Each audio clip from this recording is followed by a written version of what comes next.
Hey guys, how's it going?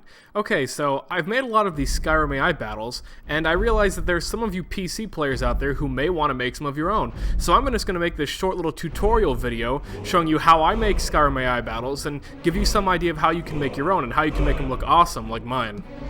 Alright, so first you're going to jump into the game, and you're going to want to start off in a cell where there's really not much going on.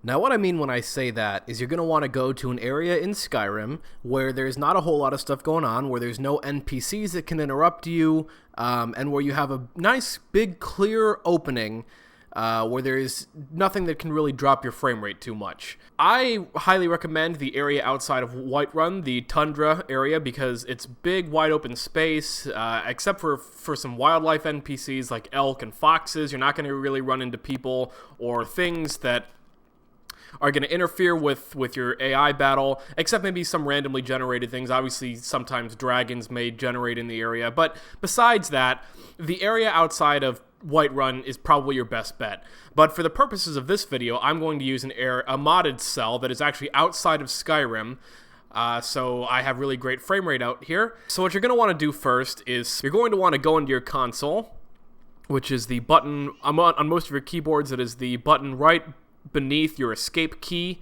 You're going to want to press that. You want to type in TAI, which is toggle AI. You want to do it so it says all AI processing is off.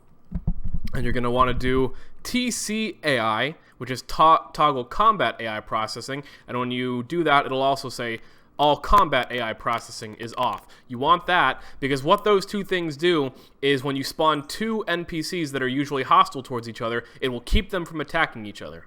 So, for example, for the purposes of this tutorial, we'll spawn two very basic enemies to each other, an Imperial soldier and a stormcloak soldier. So player.place@me 6E21C. That will spawn an Imperial Legion soldier. And now we will spawn a stormcloak soldier. Player.place@me 46EFD. And here we have a Stormcloak soldier and an Imperial Legion soldier. And as we know, in the game world of Skyrim, these two are automatically hostile towards each other. But their behavior is prohibited here because we used toggle AI and toggle combat AI. That is the only thing that is keeping these two from attacking each other right now. Now, when you spawn AI, they're going to have different stats, obviously. So what you're going to want to do is make sure that they're somewhat even so that it's not a one-sided battle. So first, we're going to bring our cursor here and select the Stormcloak soldier. All you have to do is click on him. And over here, we have health 158. All right? Well, let's check the health of the Imperial Legion soldier. He only has a health of 50. So obviously, if these two fought right now, the Stormcloak would blow the Imperial out of the water. So with the Imperial soldier still selected, you're going to type in set AV health, and let's say 158, since that is the Stormcloak's health. And voila, the Imperial soldier's health is now at 158. So now they have proportionate health. They both have the same amount of health. So now, if you want to go ahead and deselect the Imperial soldier, click it so that nothing appears over here. Just click away from the soldier, see Imperial Legion soldier. Let's say you click over here. Oh, all of a sudden there's E80039EA. That's just the ground that we selected. Just click again, that'll go away. And then TAI and TCAI. For the sons of Skyrim. And there we go. That it? That's your best? Not quite good enough. Yeah!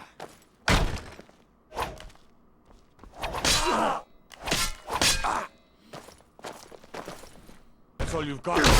Die, damn you! Victory is yours. I submit.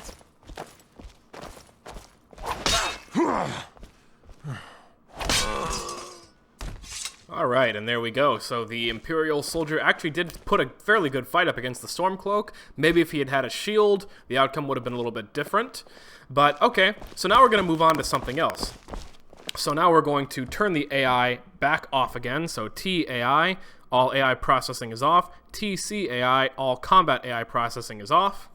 Now we're going to respawn, or in this case resurrect, the Imperial soldier. You're just going to select the Imperial soldier, resurrect, And there we go. He's back to normal. And his health is still at 158. Okay, so if you resurrect an NPC, whatever modified stats you have for them will remain the same. Obviously, if I were to spawn in a completely new Imperial soldier, I would have to adjust his health again. So let's say that you want to spawn in someone else to take part in the fight who would normally be hostile towards you, like a forsworn. Alright, the forsworn are always hostile towards the player character. So that presents a problem if you want to spawn in a forsworn for the battle, because there's a high likelihood that he will at some point ignore the other two soldiers and come and attack you instead. But there is a remedy to that. So you're going to want to open your console again, deselect the Imperial soldier, type in help, and forsworn. Now, you'll see a whole list of forsworn NPCs here. Now, what you want to do is you want to scroll up using the page up button on the upper right-hand side of your keyboard. It's up near the far right corner. You want to keep doing page up. All right, you want to keep going until you see this, FACT. Forsworn faction. Now what this is a code that when you enter it on a specified NPC, that adds them to the Forsworn faction, meaning that any Forsworn on the battlefield will not attack that person. They will identify them as an ally. So what you're going to want to do is you're going to want to bring your field of view to the third person field of view. You're going to want to select your player character, so I'm selecting Lexicaria here. We're going to do .set faction rank space and then the forsworn faction code, which is 43599 space and then 1, and that means that you are the first rank in the forsworn faction, even though unlike Oblivion, Skyrim does not really follow the rank the whole rank status thing, but this is just official and actually adding you to the forsworn faction and how forsworn or other factions will respond to you.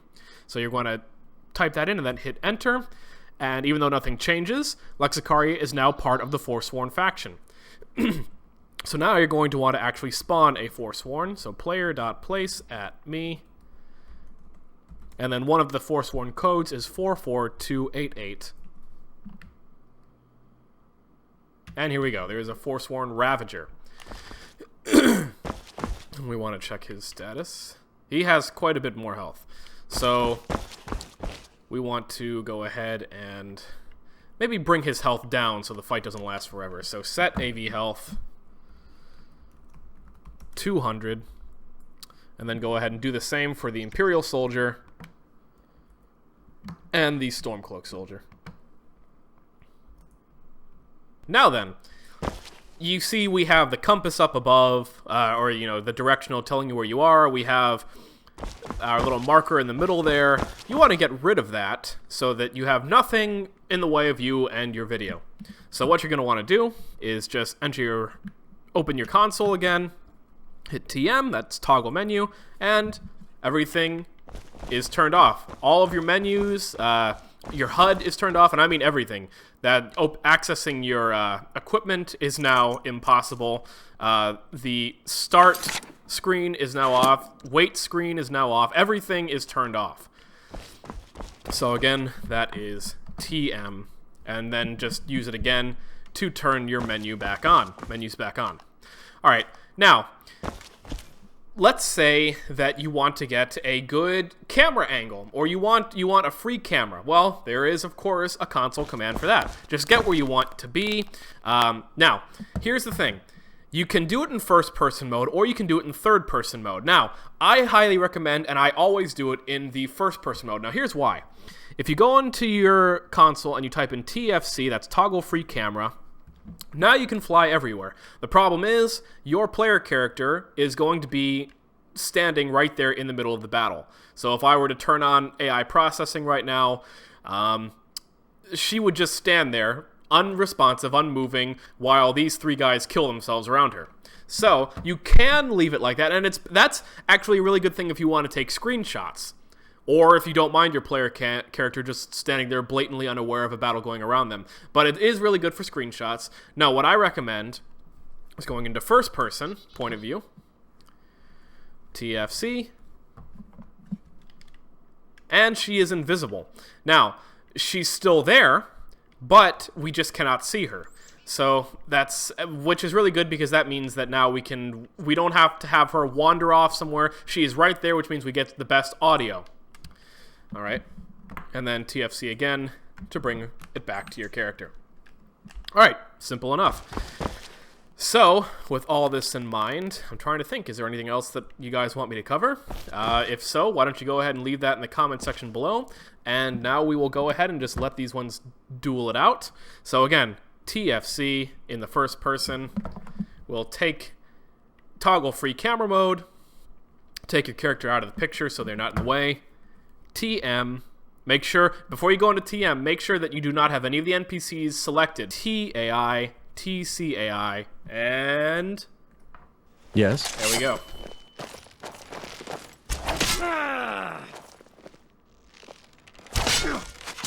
Damn you!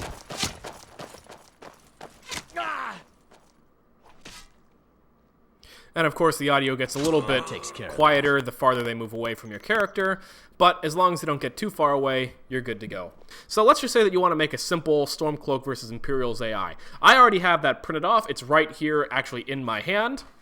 But you don't have that, and it can be tedious to go through codes that actually work, go online, find them, record them, everything. So let's just say that you just want to make a simple Stormcloaks versus Imperial's AI battle. All you're going to do is help parentheses Imperial soldier.